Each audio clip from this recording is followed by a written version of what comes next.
Hello, and welcome back to Sarah's Country Cottage and Garden. It's Sunday the 5th of October. We're just getting over Storm Amy, which descended upon us, or ascended upon us, whichever way, on Friday.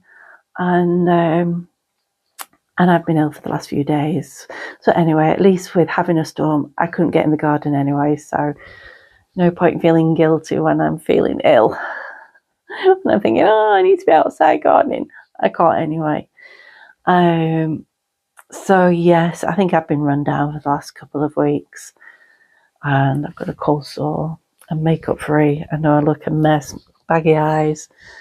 And then Thursday night I started with this awful cold. So I haven't really been doing a massive deal. But anyway, Saturday is my day off. I do work full time as well as doing this for YouTube and other things, running a home garden. So Saturday is usually my day off, and we always go out, usually have a nice lunch somewhere, and we love going to the dales or the lakes or anyway. So I thought yesterday, let's go out. I'm not staying home. I'm moping. Let's go out. So we did. We headed to Clitheroe first. I needed to go to the garage and check our tyre pressure. I had a puncture last week, and I needed 2 new tyres replacing, which I'd had done. So I'd had 3 tyres, 2 replaced and 1 repaired, and supposedly all blown up to the correct tyre pressure.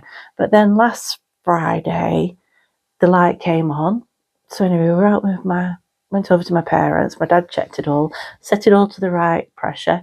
Anyway, yesterday, or Thursday night on my way home from work, it came on again. So when we did go out yesterday, I wanted to go to the garage first, check the tyre pressures, and it's just a case of monitoring at the moment which is going down, which is losing it. Have we got a faulty valve or something? So that's what I wanted to do.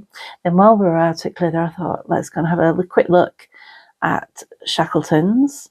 And anyway, let me tell you about our day out first, because I know my parents are like, you need to stay home, you need to recoup, you need to recover. Well, today I've done nothing, and in my eyes, I haven't done much really. Robert's been really good. He's been making us meals as best he can. He's not a cook. He doesn't like cooking, but he's been supplying me with lots of hot drinks, so all's good. Anyway, I'm going to turn this camera around and I will show you and tell you about yesterday and what we got. So we left Clitheroe and we went to Shackleton's, which is like a home and garden centre, and they had all the Christmas things out. As now we're in October, of course it's Christmas everywhere, and it soon will be here. I do like to start early. And I saw this broccoli, and I think it must have been from last year, but I don't remember seeing these last year. But they only had this one, and I thought, well, oh wow, wonderful. And I got it half price. It cost me £3.60, something like that. So I was over the moon. The reason being is I have a tree that goes in the Bramley Hedge room, the little bedroom where my mum comes and sleeps when she comes to stay with us. Sorry, I am full of a cold, so I am going to be spluttering a bit, so bear with me. So I have a Christmas tree that goes in the Bramley Hedge guest bedroom, and it's predominantly full of vegetables, and I don't have broccoli. I've got lots of Brussels sprouts and peas, pea pods, and a wonderful garlic. And now I've got this broccoli to go on it. So that was that. And then from there, we went to the old vicarage at Tosside, where we like to go for lunch. Robert loves it there. And so that was lovely. And then on from there, we went to Settle. Now, previously, I've done a video of Tea Time Vintage at Settle. And Tracy's also on Instagram. So you can capture what she does on Instagram, Tea Time Vintage. And she posted some pictures the other week because she's now started doing some garden paraphernalia. And I love old garden paraphernalia. As you know, if you've seen my boot room, part of that is like a potting shed. And so she had these on her photograph, and I love them. Garden markers. I love these. And so I said, please save it for me. And she did. And they're so heavy, really, really heavy. And it actually didn't come with this rope on it. I've put that on last night. The rope that was on it was a lot thinner. And obviously it could have been the original. It was very, very old. And I thought, I'm going to replace that, because it was only last week I'd got this thin rope, because I've got this thicker rope here. This came from Dad and Sue. They gave me that. And I've got plans that involve this. I'll tell you in a minute.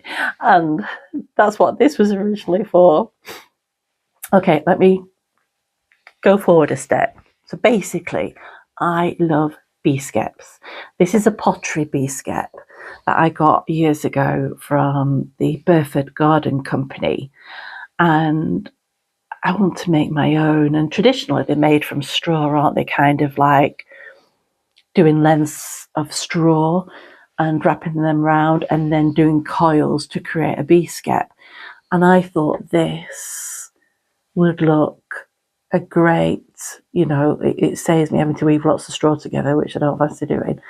But I thought what I could do is use this as my mould and then go around with the rope and then use my hot glue gun to glue the bottom. Well, I'll see if I can show you actually. So that's my plan, is to show you. Then you can see what, if you fancy having a go. But yeah, they gave me that last weekend. So it was like the week before that I had been to, what's the place called? Beetham Garden Centre up in Cumbria, and got this finer one. Because I do have a little china honey pot dish. It's a Belleek one. I've got it on the shelves in the kitchen. And I thought, well, if I covered that in like cling film or tin foil to protect the actual, dish that is shaped like a little bee skep, I could use that as a mould. And this would be the right size to do a mini one. Because I saw a mini version that looked like it'd been made from rope. And that was on YouTube. She's called Anne Clay. I think the YouTube is called Anne Clay, the YouTube channel. And she goes to Country Bumpkins, which is a store in New England that Lainey has. And they do live shows from there where they're selling things. And I love watching it. It's all prim things. And it's always a couple of hours long, and I love watching it while I'm doing something else on in the background. I absolutely love it. So anyway, I thought so my plan was to use this to make a little mini bee skep. So I'll have to get some more, because I still want to try and do it, because they do look so cute. So that's my plan. So the string that was, or the finer, very fine string rope that was on here was very, very old, very worn, knotted. And even when I started cutting it off, oh my goodness, it was full of like dead bugs underneath. Tracy, if you watch this, you've sold me a lot of dead bugs. And then I gave it a good clean. And I didn't know whether to oil it or not, but in the end I've left it as it is. And then I've wrapped this new rope around it. And then rather than tying a knot on the hook, on the stick part that they use to actually mark it, I've sewn it. I've just wound lots of cotton thread around it, and then and gone through, just gone around, gone through, just sewing it to keep it in place, to just, rather than a bulky knot, I just thought it looked a lot neater. So I was thrilled with them. So those are what I got from Tea Time Vintage in Settle. And then also, she had these decorations for autumn. She had all sorts of decorations for autumn. She's got so much stuff. Well worth a visit. So that's the Antiques Centre, Tea Time Vintage in Settle in the Yorkshire Dales. And can you make out? These are little bells, little rusty bells. And it's a little pumpkin with a little You see, I don't like scary Halloween, but I thought these actually were quite cute. So I've just been in my ribbon bag and found this old green linen that I've kept because I know my dear friend Linda, who always makes me the most beautiful presents, and she always wraps everything up so beautiful. And one of her presents years ago was tied up in this lovely linen thread, and I saved it. So I'm repurposing it, Linda, for these little bells, and I'm going to hang them from our little tree. So that was at Tea Time Vintage. And while we were there, we always nipped to the Booth supermarket to get one or two bits. And on the supermarket car park, they have these beautiful trees. And it had brought down quite a lot of branches. And so I said to Robert, wow, look at that, that's beautiful. So we brought part of it. It was a bigger branch than this. So we broke it apart into 3 pieces and brought this piece home. And I've just kind of wedged it in this old pot that I have. Love this pot. Love the texture and the different colours. Very rustic. So this was, until just a few minutes ago, in our kitchen, on the kitchen table. And I have got it in some water, but it's not going to drink the water up, and it's already starting to curl. So I'll see how it dries. But I just thought, wow, that's beautiful. The colours. I mean, the trees in the car park at Booth in Settle are just beautiful, and they have taken a battering in the storm yesterday. But I just brought this little bit of one home. There's so many on the ground. It's such a shame. Our storms do seem to be so much more stronger and violent these days. So hopefully they won't be too frequent this year. But yes, doesn't that look lovely? And then from there, driving on our way home, we stopped at Holden Clough, which is a lovely nursery that I love to go to. And it is here that I saw this gift wrap paper with vegetables on. Now, if you know me by now from either Instagram, by the same name on Instagram, or here on YouTube, you will know I love to have faux presents, fake presents, so that at Christmas time and birthdays or whatever holiday, Easter time, rather than having presents, I mean, I do obviously have lots more presents to give, for family, friends. But once you've given those presents after Christmas, under the tree's bare. So that was what originally did it for me, was to have some fake presents for under the Christmas tree. And in papers that I love, because there's just so many beautiful papers around. Anyway, just let me pause it a moment while I go and blow my nose. Okay, let's see if this works. So I've repositioned everything. And as I said, I love faux presents because it means beautiful papers I get to see all the time. And I saw this and I just thought this would be nice either in the boot room or the kitchen. Obviously the kitchen because it's lots of vegetables. And it's so beautifully drawn with its carrots and, asparagus and radish and beetroot and garlic. I just think it's beautiful. So I've been scouring the house for boxes. I emptied my pin box. I found a tin to put them in. So I had my pins in there. I haven't told Robert yet, but the plasters are now just in a basket rather than this box. And then, this was actually empty, so that was a lucky find. Some old light bulbs. So this is what I like to do. So we'll take the light bulb one first. And these are some of the ribbons here that I thought would complement. So I like that because I love this for autumn. I just think this is a lovely russet colour for autumn. But that doesn't necessarily go with it. I think it kind of complements it, but it doesn't necessarily go with the paper. This is a bit too peachy for my liking for the kitchen and the boot room. However, it's a nice contrast to the paper and it kind of goes with the carrots. Otherwise, I'd rather have a plain ribbon. But the only green ribbon I had, or that I could find, I'm sure I've probably got loads more, But I have my ribbons stashed all over in lots of different places rather than in one place. So I can locate all my ribbon. It's all over, whether it's in tins or baskets, boxes, drawers, everywhere. Anyway, the green ribbon that I could find is this check. So it's lovely. I've got 2 different widths. And the green goes nice. It really matches nicely with the green of the vegetables. So anyway, let's wrap something and see how it looks. This is my favourite. I mean, you can see how old this is. I have had this for so many years. It's really weighty, so it doesn't go anywhere. And this is my sellotape dispenser. Oh, with very little sellotape on it. So let's hope we've enough for this little project. So I've got my old empty light bulb box because, you know, I mean, no one's going to open this present. So I'm going to have it this way. And I've already pre-cut the gift wrap. And I'm just going to bring them together like so.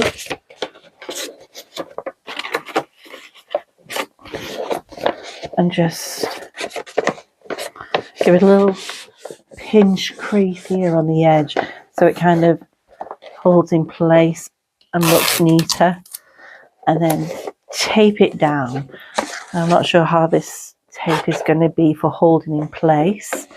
For some of them, especially the Christmas papers these days, they're so shiny that the tape just peels off, which actually in some instances was quite good because it meant I could, don't tell anybody, but I could recycle the gift wrap, especially with all the presents that I bought my son that year and my husband. And it was beautiful paper.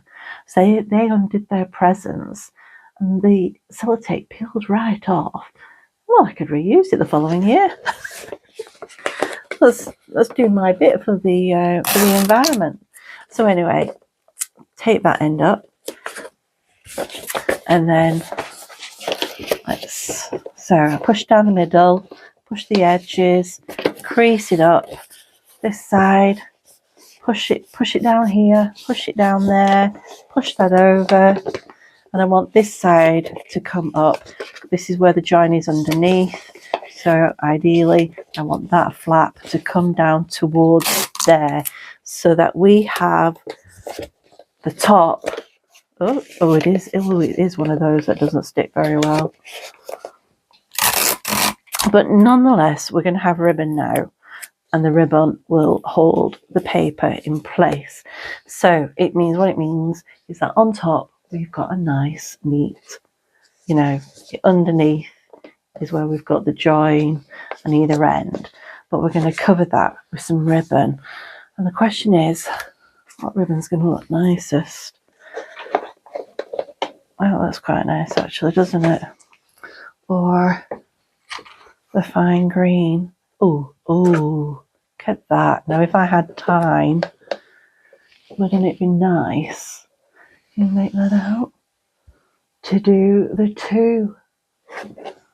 Oh, that does look quite nice, doesn't it? But that would take a lot of ribbon, excessive use of ribbon.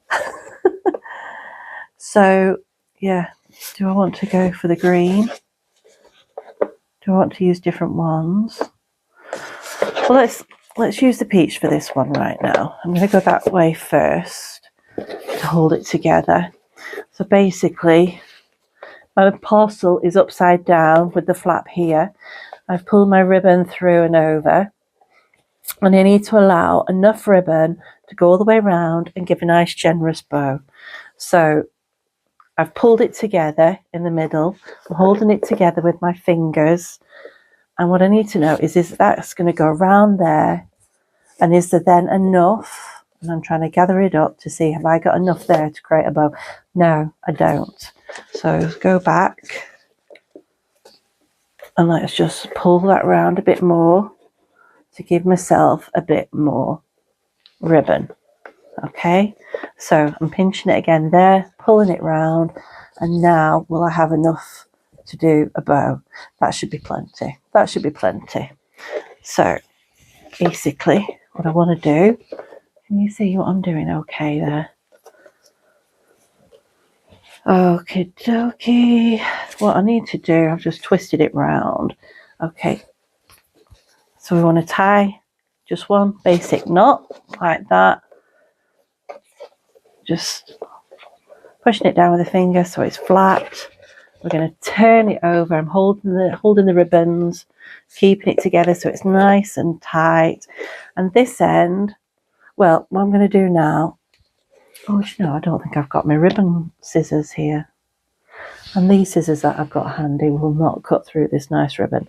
Let me pause it and get my fabric scissors. Just bear with me. Okay, I'm back with my scissors. I did nearly knock the camera over, so I hope I've not changed the position and you can still see me okay. So anyway, basically I've got the two ribbons together there.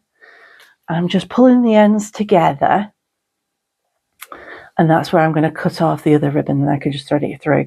I'm just going to go a little bit longer on the second one. So I'm going to cut it about here, just like that. And then with the present, I'm going to go take this side and go underneath that cross one. And I'm going to get this side and go under here.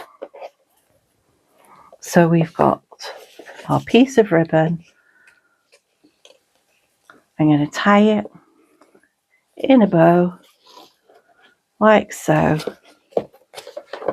I'll just have a play now, reposition it a little bit, make sure it's central where we like it, and which is the shorter end. We know we've got a short end because I've just done one longer. So that short end is the loop that I use first, because I need a longer length to go around the loop and to create the bow, pulling it through like so.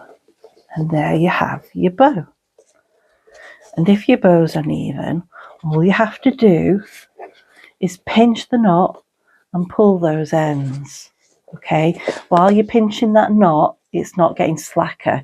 And if it was a slack bow, by pinching that knot and pulling these through, it gives you a chance to pull the loops again. And every time you pull those loops, it gets tighter. So there we are. So there, I'm just going to pull that one a little bit more and that one a bit more. And there we are. And actually that's still a bit too long, so I will probably cut that short. But I might not do that right now, because if I do decide to put the gingham ribbon with it, I might take it apart yet. So basically I would do it in exactly the same way, so that you see the gingham ribbon like that going around, but when it comes to the loops, unless you stitch it together, it's just going to come apart, and I don't mind that. It'll still look good. So that's faux present numero uno. Okay, and then the next one that I had was an old box of fabric plasters, and again, this is just something I love doing. But what I am going to show you next is how I make my basket covers. And that's that basket you can see there with the wool on, and my broccoli ornament that I got. Yes. So I found this beautiful basket a few months ago now. And sorry, I'm just pinching this together. Get this next one taped. Get the ends in. So yeah, I found the basket a few months ago. I can't think where I got it now. You know, I mean, I have my staple places that I go to, like Tea Time Vintage in Settle. If it's not Tea Time Vintage in Settle, it'll be in Kendal. And in Kendal, it's usually the Nutshell or the Antiques Emporium. It could well have been the Antique Emporium in Kendal. So there we are. Present number 2. I think I'm going to use this fine gingham on this one, so it doesn't cover it up as much. So again, I'm going over. It needs to be a bit longer than that. Tie it in the middle with a knot. Oh, this is long. Bringing it through. I'm holding the ribbon, just pinching the ends so I can turn it over. And I haven't really seen if this is long enough, but I think it will do. So I'm going to go under there, and I'm going to go under here. I'm not going to cut this one off yet until I've actually done it. So anyway, yes, going back to the basket cover that you can see over there, I have stashes of wool, which are actually old wool blankets that have been cut up into squares, and that's how I bought them. Years ago with friends, every year we used to go to Woolfest, which is in Skipton, and we would also, no we wouldn't, we'd go to Woolfest, which was in, what was it called, in Cumbria. I'm sure maybe one of you might have been to it. It was called Woolfest, and it was in Cumbria, and we used to go there. And then we also used to go to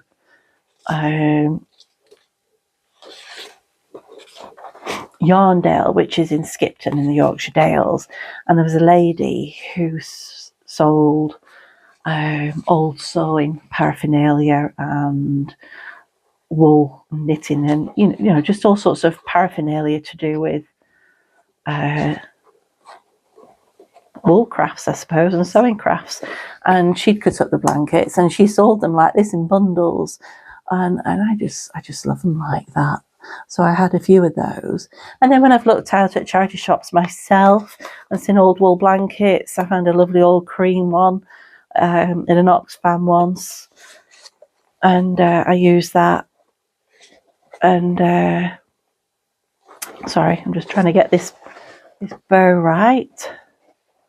So again, pinching it, I need to pull that one through.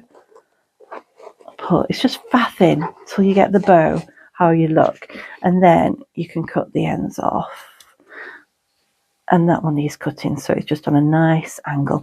And the reason that we always cut them on an angle like that is they don't fray as much then. If you cut it just straight across, it will just fray and fray. But when we cut it like that on an angle, it won't fray as much. So that is present number 2.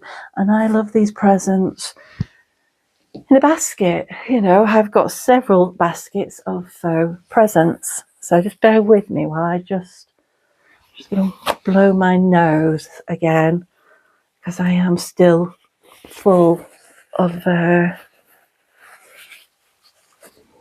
this awful cold. I hope everybody out there is well and not suffering. I'm okay now. Hopefully I'm getting over the worst of it. I mean, I need to be back in work tomorrow, so I need to be ready. So anyway, that's 2 of my 3 faux presents. And yeah, I do think I would like the darker colour for autumn, and then going into winter as well for Christmas. I do think that would be a better ribbon, to be honest. I might change it out. Let me just quickly wrap this last box that I've got. Which way can I get away with it? No, it won't be that way, so it's going to be this way anyway. Let's see. Where's the best? Be nice to have the carrots on it, wouldn't it? Somehow. Let's see if that works. So rather than cutting it right now, I'm just going to fold that end over so it's not too long. And pinch them together. Is that going to look all right? It will do for now, won't it? I can always come back afterwards and see to it a bit better. So just evening up my ends, so I've got enough on each side to fold the ends down, and then tape, and bring in all the sides in the same direction. So the flap's coming down this way, it's flapped over that way. I'm going to push these ends down Oh, have I done it too short? It's a little bit too short. Now, quite often, because I am a make-do person, and if I have a little gap like that, and you see there it's not quite meeting, is it? Well, it doesn't matter for this because my ribbon will probably cover it up. And because it's only a faux present, I'm not giving it to somebody. It doesn't quite matter. Because it'll be in the basket or something and you won't see that end. So in this instance, it doesn't matter. But if I was giving it as a present, I would just have, because there's always scraps of paper, isn't there? And I would just have a little scrap of paper, which I would put under the fold. And then therefore you don't see the present underneath. So, and obviously this one being a teeny tiny present, I'm just going to use the fine green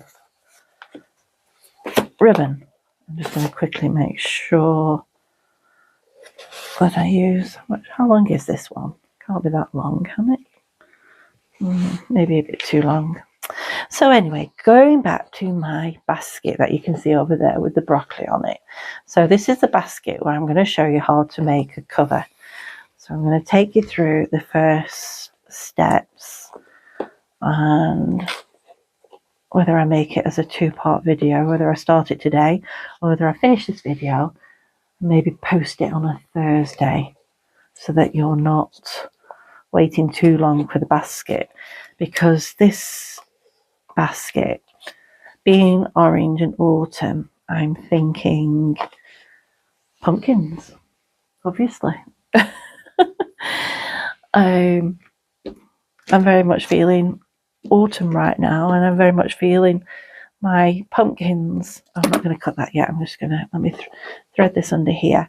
So I don't have great plans when I'm making these baskets. I just go with the flow. So anyway, what I have done is I've sourced the basket that I'm going to do. I've sourced the wool that I'm going to use as a cover, and it doesn't have to be wool. This is an old wool blanket that's been cut up. It doesn't have to be wool. I've used corduroy in the past. I've used velvets, cottons, linens, anything you've got that you love, you can use. I've used, on one basket I had some Tilda fabric. Are you familiar with Tilda? Tilda is a Scandinavian company. It's this girl who designs fabrics, and it's a whole concept really. She doesn't just design fabrics. It's what she makes with those fabrics as well, and she has created the most beautiful books in the past. I have several of them. And she just makes the most beautiful things. And so, yeah, one of her fabrics I used for a basket cover that I've got upstairs in our bedroom. Just let me tie this in a knot. And tighten a bow. So, yeah, I used a Tilda fabric for a basket cover. You can just about use anything you want. So for this instance, for this demo, what I've got in my head, and I don't know necessarily, actually, do you know, it would be good with lots of vegetables. Oh, she's changing already now. I was thinking of doing, well, let me show you let me finish, let's just tie this off. Can't leave a bow. See, I can just pinch it down with my finger and pull through. And you can feel it staying in place, that knot, and then just pull the loops till you get a nice even bow, and then hold the hoops in place to bring the ends to where you want them to go. So it's just to create that perfect bow. I love making bows. I think I can put bows on anything and everything because I just think they just finish things off perfectly. And there I've got my 3 faux presents ready for either our boot room, our kitchen, and I will show you what I do with them on another video. Let me move this sellotape out of the way and let's bring this basket forward. So, this basket. So what I'm going to show you to do is how I do the template to get the shape of the cover that we need. And let's take it off from the basket. I'll put the basket back. Oh, you can see underneath, look, different fabrics. That's corduroy. I didn't know whether to use that because obviously the basket cover is going to have 3 pieces. So this is going to be my top. And quite often I'll either use this as a middle because it's quite thick, or a bottom, a base. But I thought I might use this corduroy as a base, or I've also got this brown wool as I might use as a base. And then I've got the wadding, which I could use as an inner. Because basically what we're trying to create is something that is substantial, which is great about using an old wool blanket, because as you can see already, especially an old wool blanket that's been boiled wash and therefore it's felted and it's thick and hard wearing, and because it's thick it's quite supple, and when we layer that together, especially with something like wadding in the middle and then a bottom layer, it holds itself, it holds its position, and then that way it will rest nicely on the basket as an actual cover. So therefore we don't need to stuff the basket full for it to balance nicely on top. It will just rest on the edges and stay nicely. So that is what I'm going to do. That's what I'm going to show you. And I had thought, so thinking, you know, I mean, obviously I need to cut this into the nice shape of the basket so it'll have rounded edges. And then what I thought about doing is needle felting some pumpkins to like one side maybe. And then I might needle felt like the stem of a tree. And then I could embroider leaves and maybe acorns and falling leaves and maybe a couple strands of grass, and do that. But now, looking at this vegetable paper, I feel quite inspired to do some vegetables as well. So I don't know. Maybe not. Maybe, I mean, I have done vegetables before. If you look back at one of my old videos, I mean, none of them are that old because I only started this year. I did a video on my basket covers, and you'll see I have a Peter Rabbit one that I did, and I did Peter Rabbit represented in Mr. McGregor's garden. And I basically, oh, let's think, how did I do it? Sorry, I'm just just using my tissue again. I'm full of this cold still. Anyway, the Peter Rabbit basket I did, because obviously when you think of Peter Rabbit, he's in Mr. McGregor's garden and he is feasting on Mr. McGregor's radishes that are here on the paper, you know, and his carrots. So I did Peter Rabbit and I had him surrounded with vegetables, and I even the edge of the basket, because I do like to trim the edge of the basket. So when I've done my cover, and that's what I haven't got out yet, I need to find some edging, usually some lace of some kind, and different edges. So, you know, and even I'll layer the edges as well. I love doing layering, and it just gives a nice look. And then what I thought I might do with this and with doing pumpkins, because even though it's orange and you think of orange pumpkins, I was thinking of doing pale pumpkins and acorns. And then I've got some scraps of this fabric left. Because you remember in the previous video I made these pumpkins, and I thought my plan is to make a charm to hang on the edge of the basket, and that would be an acorn. So on the other basket that I did with Peter Rabbit, you'll have, if you look back at the video, you'll see it's trimmed all around the edge, and I've needle felted little vegetables and trimmed the edge there. So yeah, when you start, your mind starts buzzing and you think of lots of different things to do. It's the same with the garden. It's the same with anything. It's the same with your home. As you start to do something, then your mind's eye gets carried away and you think of other things to do and the next step, and oh, what if I try this? Oh, what if I try that? Anything can inspire you, can't it? You know, and especially with social media today on Instagram and Pinterest. Oh, there's so many talented people out there. So I'm going to end this video now, So hopefully this will be released. I'll get this uploaded for Thursday, and next Sunday's video, hopefully, it will be the completed basket next Sunday, because I'm going to have to do this video, even if I release it as one haul, I'm going to have to do it in different parts, because it's going to take a long time to do. You know, if I'm cutting, sewing, needle felting, embroidery, then piecing it all together, then edging it, and then doing the, you know, the little, what do we call them? I just like finishing touches, don't you? I like layers. I like finishing touches. I like details. I like little things that, you know, for you to look at. When I was making these pumpkins, if you look back at that video, which was that my last video? That was 2 videos ago. I know I should link these things, but I'm not very good at that. And to be honest, I don't have the time, but I've not that many videos, so it is easier for you to look back.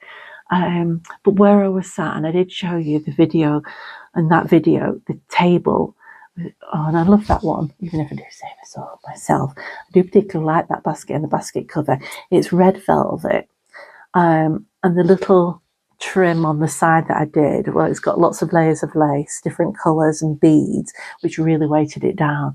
But I did a little velvet strawberry with beads on it and tied that to the basket handle. I mean, a basket handle, when you've got a basket handle like that, you want a bow around it, don't you? And as well as the bow, why not have a little accessory, a little strawberry pincushion? So for this one, I'm hoping to do an acorn, or 2 acorns would look better, wouldn't it? 2 little acorns hanging down, and a lovely scene here. So yeah, I think I'm going to stick to doing pumpkins and acorns, needle felting, some embroidery, and there we go.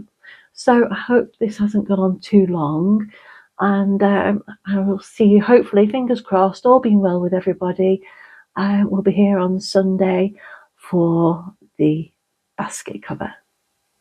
Thank you for watching, and if you like it, please give it a thumbs up, and if you're not already subscribing, please do. It really does help, and thank you for watching. Goodbye.